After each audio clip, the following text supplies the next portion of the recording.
সঙ্গে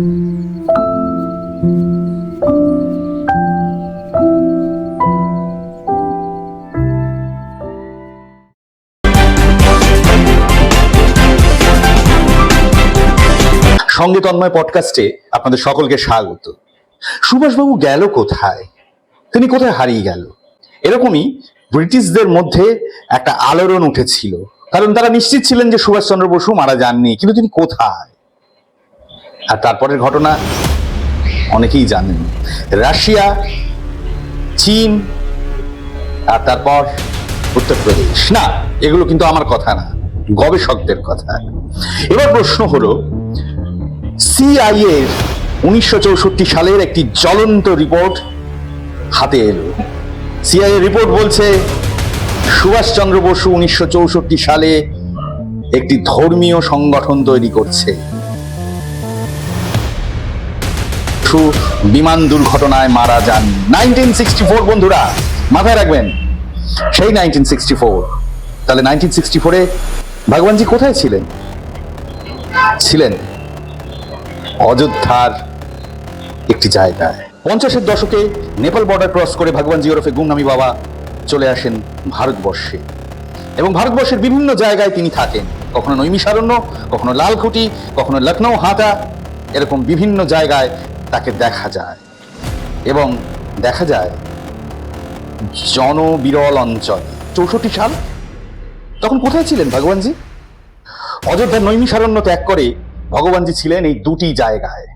1964 সালে নৈমিষারণ্য ত্যাগ করে ভগবানজি চলে যান অযোধ্যার মহারাজের একটি পরিত্যক্ত জায়গায়।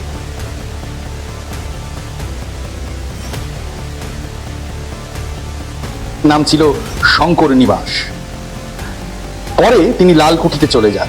তার মানে আমরা বুঝতেই পারছি যে 1964 সালে যে কথা সিআইএ রিপোর্ট বলছে, তার সঙ্গে কি ভগবানজির কোনো মিল আপনারা খুঁজে পাচ্ছেন বন্ধুরা? সিআইএ রিপোর্ট বলছেন তিনি একটি ধর্মীয় সংগঠন তৈরি করছেন। ভগবানজির আড়ালে আসলে ছিলেন নেতাজি সুভাষচন্দ্র বসু, যিনি নাকি 1964-এ একটি ধর্মীয় সংগঠন তৈরি করছেন। যারা ওই মহামানবাসে পড়েছেন তারা তো তার কথাগুলো পড়লেই বুঝতে পারবেন তিনি যে কথাগুলো বলছেন সেগুলো হচ্ছে জাগরণের কথা। ভারতবর্ষ কিভাবে জাগরিত হবে, সমাজ কি করে জাগরিত হবে, সেই কথাই কি বলছে। এবার একটা প্রশ্ন আপনাদেরকে আমরা করি, সিআইএ রিপোর্টে কি সত্যি নেতাজির যে ধর্মীয় সংগঠনের কথা বলা হচ্ছে 1964-এ, সেটা কি সত্যি ভগবানজি ছিলেন? জানাবেন অবশ্যই কমেন্টে। আর অনেকে কমেন্ট করছেন এবং গুরুত্বপূর্ণ কমেন্ট করছেন, এত অসাধারণ অসাধারণ কমেন্ট করছেন, তা নিয়ে বলার কিছু নেই, বলাই বাহুল্য। তবুও সায়নী ব্যানার্জির একটি কমেন্ট আমাকে খুবই আপ্লুত করেছে তার কথা, এবং সেই কমেন্টটি বাংলায় তর্জমা করলে যা দাঁড়ায় সেটা আপনাদের সামনে তুলে ধরছি। একটা চমৎকার মন্তব্য, সেটা হচ্ছে নেতাজির মোডাস অপারেন্ডি, অর্থাৎ কিনা নেতাজি ইচ্ছে করেই একটা বিভ্রান্তি ছড়িয়ে রাখত।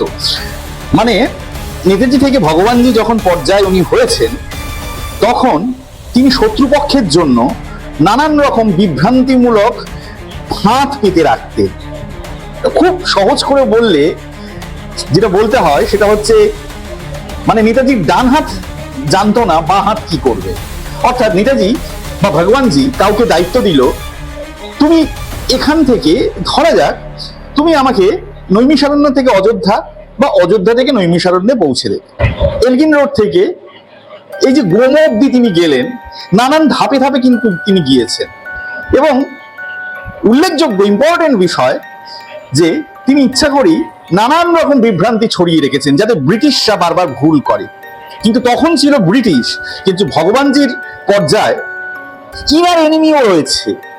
সেই ইনার এনিমিকে বিভ্রান্ত করার জন্য তিনি কখনো ডামি ইউজ করতেন, কখনো নানান জায়গা নানান রকম বিভ্রান্তি ছড়িয়ে রাখতেন, যাতে বা অন্যান্য যারা ইন্টেলিজেন্সের লোক তাকে লক্ষ্য রাখছে তারা গন্ডগোল করে, অর্থাৎ তারা বিভ্রান্তিতে পড়ে যায়।